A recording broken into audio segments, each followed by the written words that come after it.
So I know you want me to buy a Yankee hat. I've been kind of holding off because there's so many different options and styles and stuff like that. But I finally got you one. Only problem is I don't know your size, so I got two. We'll see if one of them works. So we have small and smaller.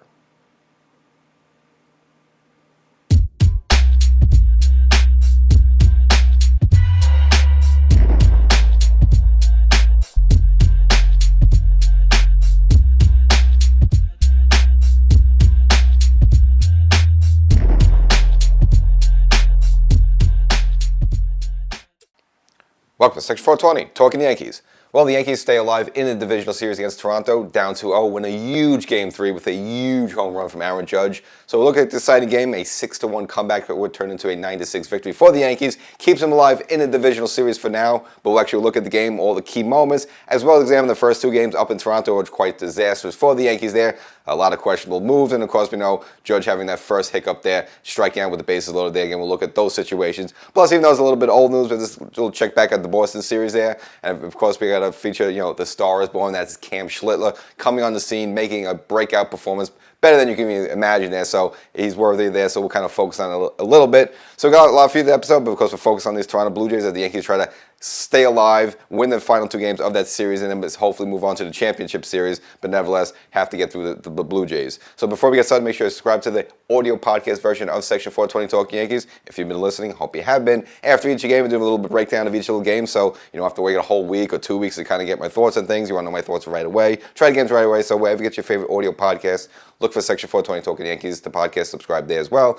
And if you're on YouTube, search for Section 420 Talkin Yankees. You want to see me here. And if you're on TV, you got double duty there. Maybe after you're watching the game on TV there, maybe it's like, maybe flip it around, you watch your show. Hey, I like the show. I want to get it, but I want to get it on my digital, stuff like that. I want to watch it on the phone.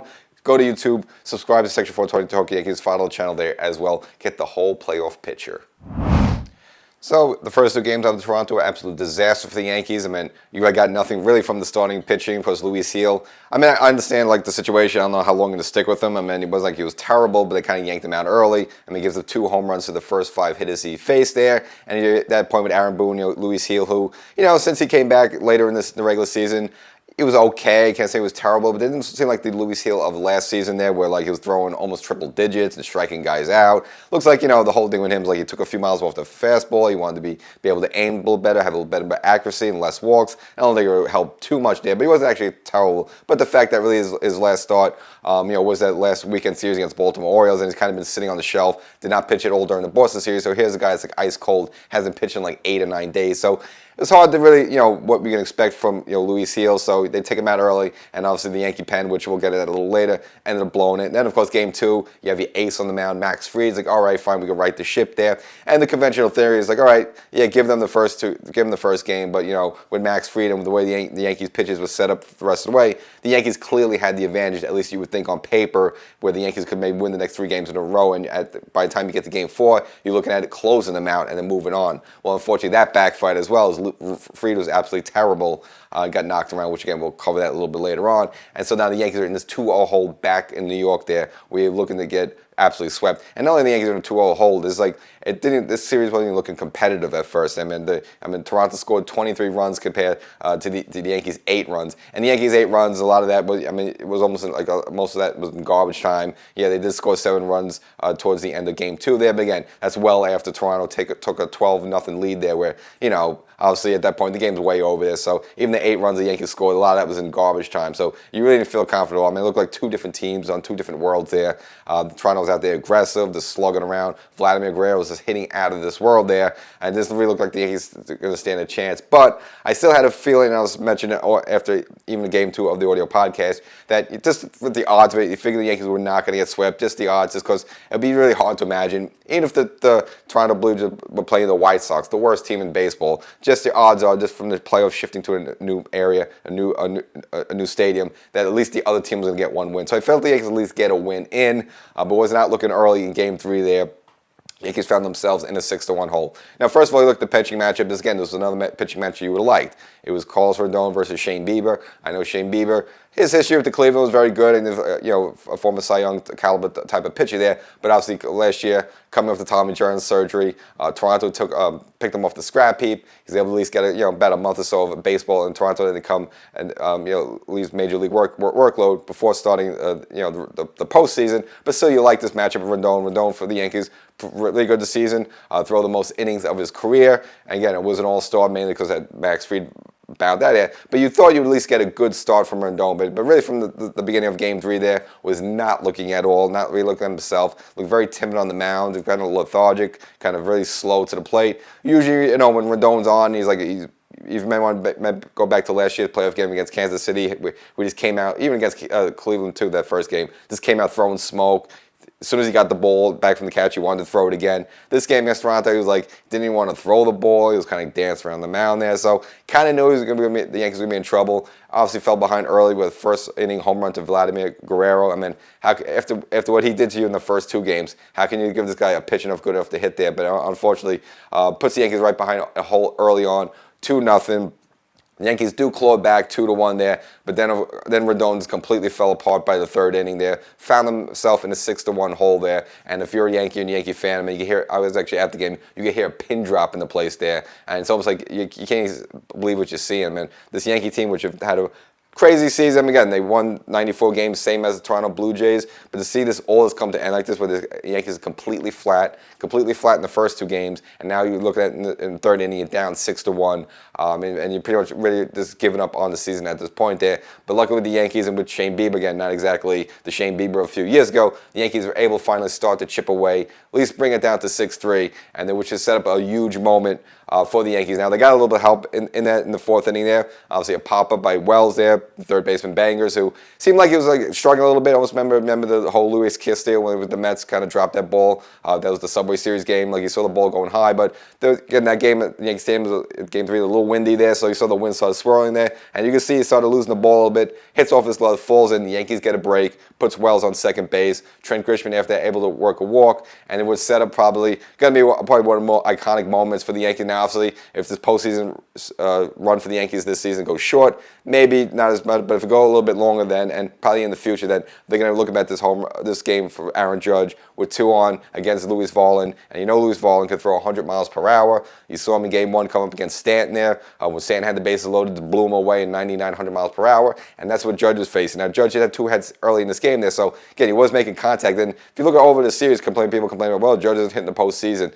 This specific postseason, he has hit. Now, there haven't been home runs and doubles. He's only been singles, not exactly sexy, but he actually has been hitting there. So, looks like he was making contact, but unfortunately, in this bat, down 0-2 to a guy throwing 100-mile-per-hour heat, and he figured at this point, Judge doesn't have a shot. And if I'm Varland, I'm like, why would you even throw Judge anything close to the strike zone? You got him down 0-2, throw high, but get him to chase, throw on the ground, maybe get him to chase there. Throws the ball in on his hands. Now, I got to give Varland some credit. I mean, it wasn't a terrible pitch inside there, but Judge able to sort of inside out in some freakish way, which can't even explain, the physics of that. Able to muscle ball to really, I don't know if I would even call it a home run swing. It was almost like a pop-up that kind of just carried a little bit and just nicked the foul pole there in left field for a big 3-run home run to tie the game at 6-6. Again, so it was with the Yankees down 6-1 there, but you get a huge home run to come back. The Yankees score 5 unanswered, which is the way the team has looked like they were in the first 2 games, as well as the first couple innings of this game. They looked actually completely flat. Tie the game at that point, you go from the grave right up to the sky there, and obviously Yankee fans in the place actually going nuts there. And Judge again with a huge clutch home run. So after all the hubbub he had here the whole week, we know the whole situation in Game 1 there, the bases loaded situation where he strikes out against Gausman on a terrible pitch.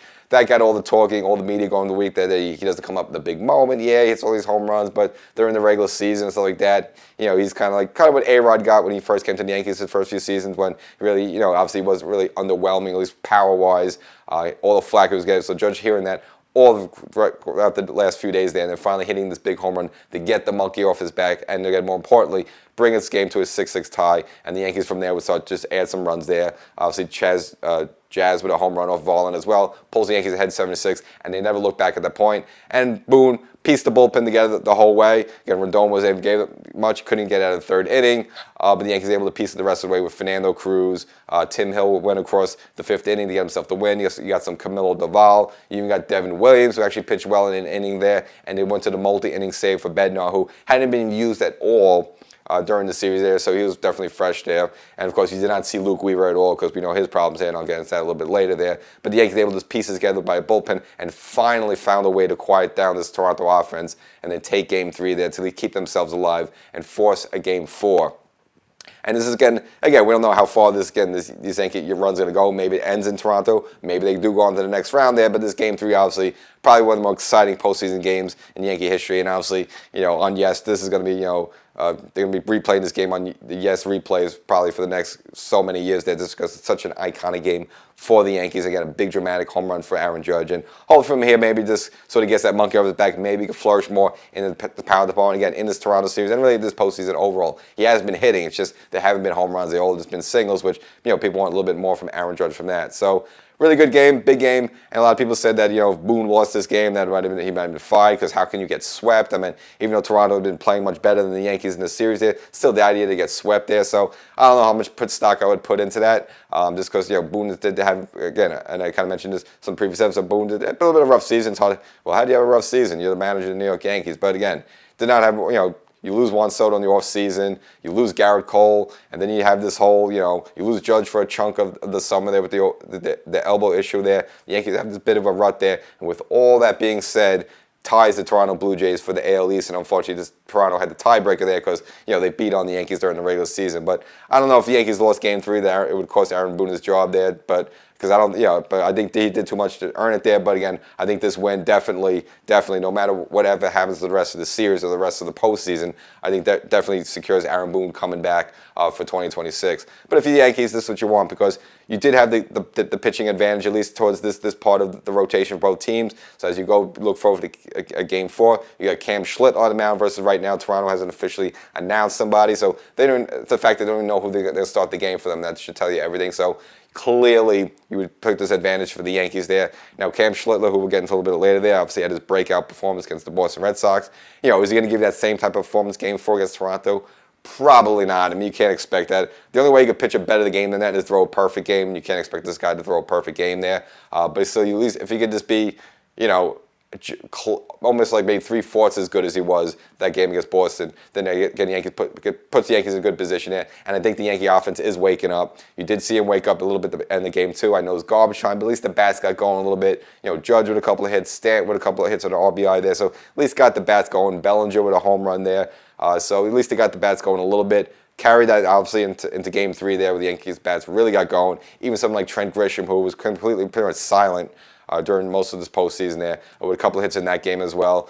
So some other guys, Jazz getting the home run, not just Judge, so up and down the line, some other guys hitting there. So I think moving forward for the Yankees, not saying they're going to win the series there, but at least maybe a little bit more offense and not getting totally slaughtered like we saw in Games 1 and 2 there. And so for the Yankees, the whole deal for you right now is to win that Game 4, get it back to Toronto, which at that point, it's going to be all hands on deck. And obviously, in terms of who's going to start that Game 5, I guess the only saving grace of Fried getting knocked around early in the Sunday Game 2 is that you don't have to use him too long. I mean, he was able to give you 3 innings there, but obviously you need to stretch him out like it's not like a 7-inning, 110 pitch performance there. So, he's going to be on 4 days rest, which is kind of normal there. But you just got to hope he's got whatever he's doing. I don't know if he was tipping pitches, they had something on him, or even back in the Rogers Center, for years, and go back to Joe Girardi. He's always thought that up there in Toronto they play some Astro shenanigans there. With you got the hotel in the back there, maybe sneaking the camera and stealing signs. I'm not sure that really happened a little bit because, again, you saw Guerrero right off the bat in Game 3 at Yankee Stadium hit a home run. So it could just also be Toronto just hitting hot right now at the right time. The Yankees just catch him at the wrong time. But possibly, again, with this Game 3, the pendulum might be shifting a little bit, where at least the Yankees now could go a little bit of an offensive explosion or not, at least get themselves to hopefully win Game 4 and then take that game to Game 5 Toronto, where it's all hands on deck at that point. Again, I mentioned if they even get to that game, which hopefully they do, Fried will probably start that game. And again, at that point, then it's all hands on deck, all bullpen guys there. But it's, again, a huge win for Yankees for Game 3. And even if somehow they lose Game 4, fine, this stinks. But you do not want to get swept. That would just be just terrible there.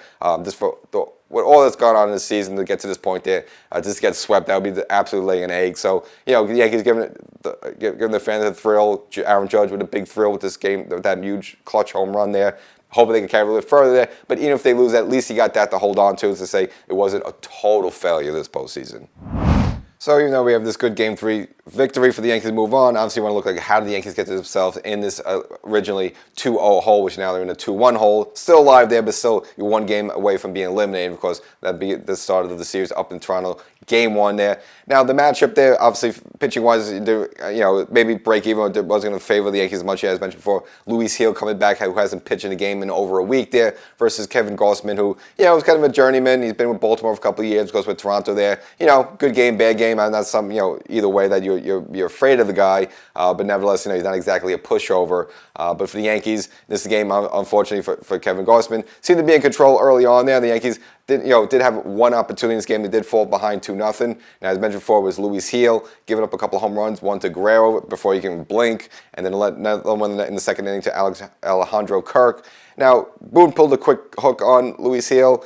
Again, I don't think I couldn't really criticize him for doing that. I think maybe you could have stuck with him a little bit longer. It didn't like he was getting absolutely bludgeoned there, but I guess they just looked from the dugout and maybe they saw the stuff wasn't there, or the location wasn't there. They didn't want to take many chances of having him fall behind too far. So they did give Luis Gil a little bit of a quick hook, which again, I think I could be okay with. This is the fact if you look at Game 3 against Boston, well, they didn't even have to use the bullpen as much, because Cam Schlitty gave you 8 innings, you went right to bed now. So you did have a well-rested bullpen, and of course, with a couple of days off in between from the Boston series to the start of the Toronto series there, so it wasn't terrible. You had a bullpen that was well rested, so if you want to roll them out there in this Game 1, wasn't a terrible idea, and it was working early on for Boone, able to stop the bleeding at 2-0 there. A little combination of Tim Hill as well as Camilo Doval, and Doval actually starting to come into form a little bit after kind of struggling a little bit when the Yankees first traded for him. Again, seemed to ride his ship a little bit towards the end of September there, and so far in the postseason, not a ton of work there, but still has been decent so far in the postseason. But nevertheless, gave the Yankees an opportunity in Game 1 against Kevin Gausman. Yankees, with a double and a hit by Wells there, able to put a couple of runners on. Trent Grisham works a tough 3-2 count to get a walk there. So now you have bases loaded, nobody out with the meaty order coming up, and you figure, all right, this is the moment the Yankees are going to put a big crooked number on the board and maybe change the momentum of this game. And of course, everyone's now going to look at the bat of Aaron Judge there.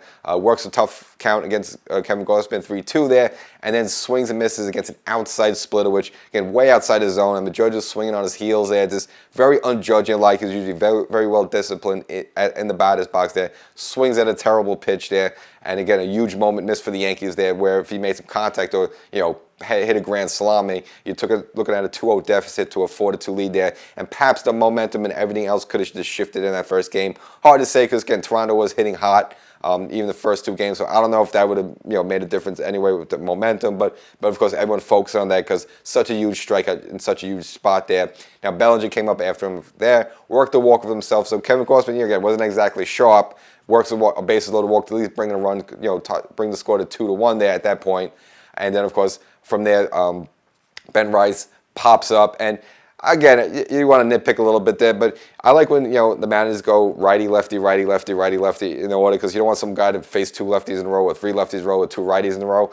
But Boone's basically been doing it for the most part of the postseason, putting Bellinger and Rice back to back. Now I know Rice has the big exit velo and stuff like that there, but I'd almost rather have Stanton hitting between those 2 guys. This way you have righty, lefty, righty, lefty, righty, lefty, not 2 lefties in a row there. So I don't know if that would have made a big difference if Stanton hitting with 1 out would have been better than him hitting 2 outs versus someone coming out of the bullpen. Again, it's a little bit nitpicky there, but again, I don't really love that lineup by Boone there. Maybe he'll tweak it a little bit at some point. I'd rather have Judge, Bellinger, Stanton, not Judge, Bellinger, Judge and then 2 lefties. I'm sure Boone and Cashman, when they construct the lineup, they have a reason for that. Of maybe they don't want a lefty, I don't know, a righty, whatever, a lefty come out to blow 2 good. I don't know whatever reason they have for that. Doesn't really make too much sense. But nevertheless, Bellinger gets walked, and then of course Rice pops out, and of course Stanton on, brings out Toronto, brings out Vol in there, and he blows Stanton away with a 100-mile-per-hour fastball. And the Yankees had this bases loaded, nobody had opportunity, and they just got one run for it with the meat of their order up there. And that was probably pretty much the game right there. I mean, because from there, the Yankees went downhill. Eventually, they had to go to Luke Weaver, who we know he's been having some problems this whole season. Hasn't been himself, hasn't been nearly the guy we saw last postseason there. And this game wasn't much better. A couple of walks, got knocked around a little bit.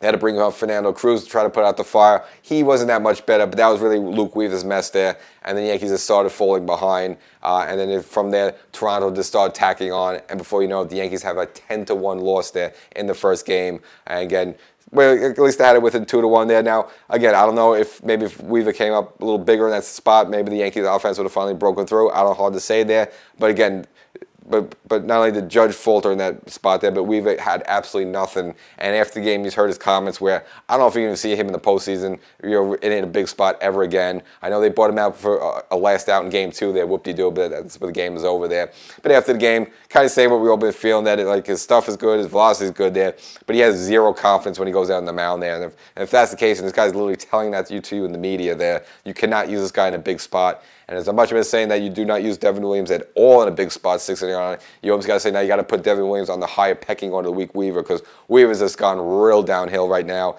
And again, if there's a big spot, I can't see you using him any right in the postseason. You got a little bit of garbage time to get one out in the end of Game 2, whoop-de-doo. But again, Weaver completely shot there, and obviously this game gets blown wide open, and then because the Yankees have no shot at that point coming back, Yankees dropped the first game, Game 1. Now the conventional pundits and all you people are saying is that, you know what, if Toronto were to win a game, they had to have that Game 1 because the rest of the way they weren't going to sure what they're going to have.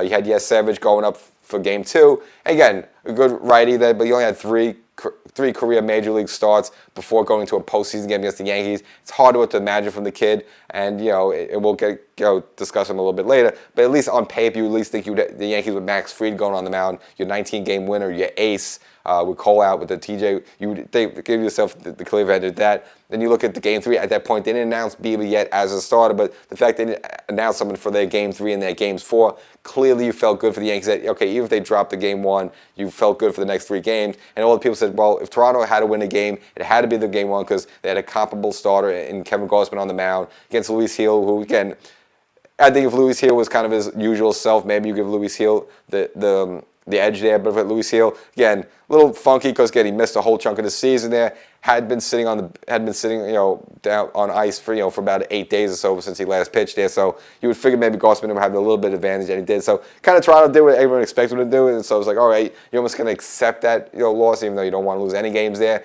But you feel much better going to Game 2 with Max Fried on the mound. So, after the Game 1 loss, you liked your chances in Game 2. Again, you got Max Fried on the mound versus Savage, who, again, you don't know much of this guy. And look, he was pretty impressive. Was he, someone that throws triple digits? No, but a 95-mile-per-hour fastball, really good splitter there, and kept the Yankees pretty much off base. Took a no-hitter into the 5th inning, and again, probably if it was a regular season, they'd let him go longer there. But Max Fried, as the ace, gave you nothing. Put the Yankees in an early 2-0 hole by the 2nd inning, and then from there, I absolutely clocked around in. He only gave up 2 walks. It wasn't like it was wild there, but this Toronto was on everything with him, hitting around again. Again, I want to throw the conspiracy theories out there, but you just don't know if are they stealing signs or they got a camera there. I mean, they almost knew what was coming there and clocked him hard, and he was only able to go 3 innings for the Yankees. And before you know, again, the Yankees were in a huge hole right away with this game, which that was worse in itself. But the fact that you couldn't even get a hit off of Savage, and again, only the fact that he's a young rookie there that he just doesn't have the endurance to go 7 or 8 innings. Otherwise, they probably let him go like the way the Yankees let Cam Schlitter go in that Game 3 against Boston there. But luckily, get him out. But no much better for the Yankee bats. And it wasn't until they were in a 12-0 hole until finally the Yankees the offense started to chip away. But really, the big moment was before when it was 5-0, and they decided to take Fried out for Will Warren. Now, I've heard two different arguments of this. One saying that, hey, look, Will Warren did not have a good season. He's a 500 pitcher there, up against Vladimir Guerrero Jr. with the bases loaded there. Why don't you put someone to at least get out of that jam, put one of your high-leverage bullpen guys to get at least out of that jam, keep the game 5-0, and then maybe hopefully your offense wakes up. Whereas you put Warren in there where, look, he's a starter. He's not a reliever. He's not used to coming into games like that. Plus, again, he's not exactly Roger Clemens in his prime there. And you're going to throw that guy in a spot he's not familiar with. Or, hey, maybe use Cruz. So, yeah, you used him in game one a little bit. But at least use that splitter, get out of that one jam, and then take Cruz out, and then maybe put Warren in for a fresh inning after that. So that was the argument, Boone, but Boone decided to go with Will Warren. I kind of knew what he was kind of thinking in that case, and, maybe it was not the wrong move, but I think Boone at that point was almost throwing in the white flag for that game, too.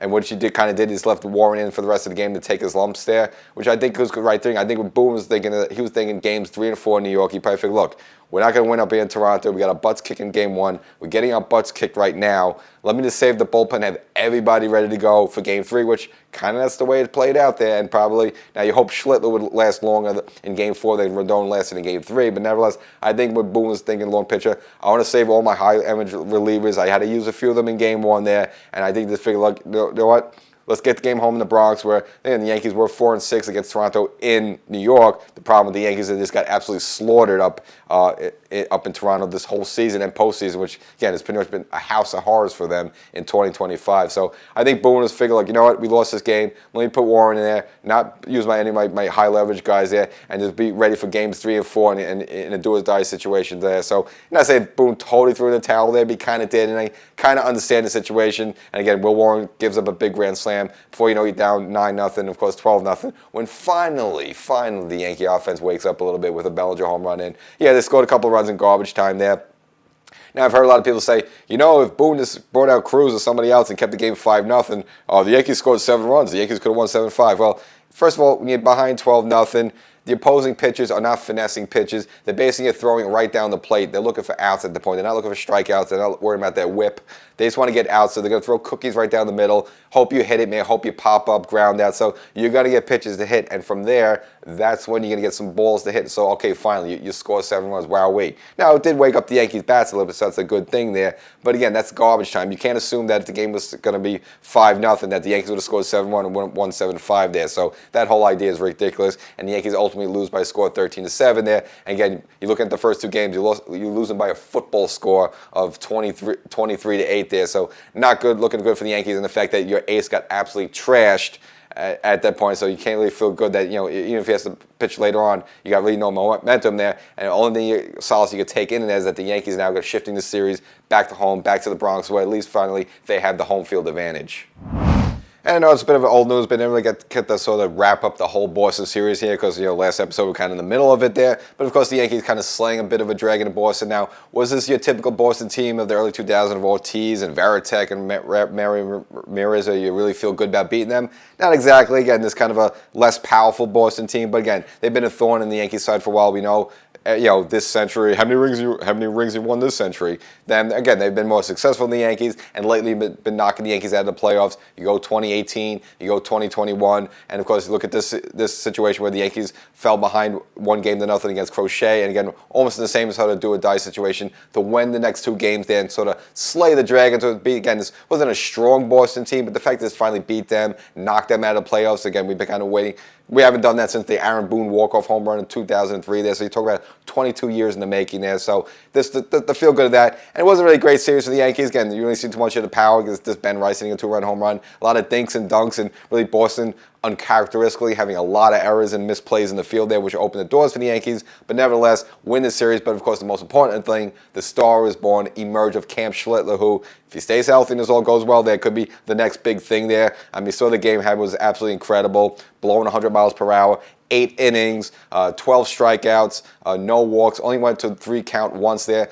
Someone only reached second base once the whole game. Just a performance where you're not gonna see something like that again. And this sort of, if you want to look at the Cam Schlittler performance and the Judge dramatic home run game 3 against Toronto there, at least giving you some 2 really great moments this postseason. But of course, Cam Schlittler looks like this guy's gonna be a keeper there. Guys, you don't put too much pressure on this guy, but again, a performance like that is something special there. And this might be the next big Yankee in the future. So that's the episode. Hope you enjoyed it. Make sure to subscribe to the audio podcast version of Section 420 Talkin Yankees. Get my takes after each game and each series. Of course, we have the offseason ahead of us. Hopefully, we're not reaching the offseason yet, but nevertheless, subscribe there as well as here on YouTube, and we'll catch you next time.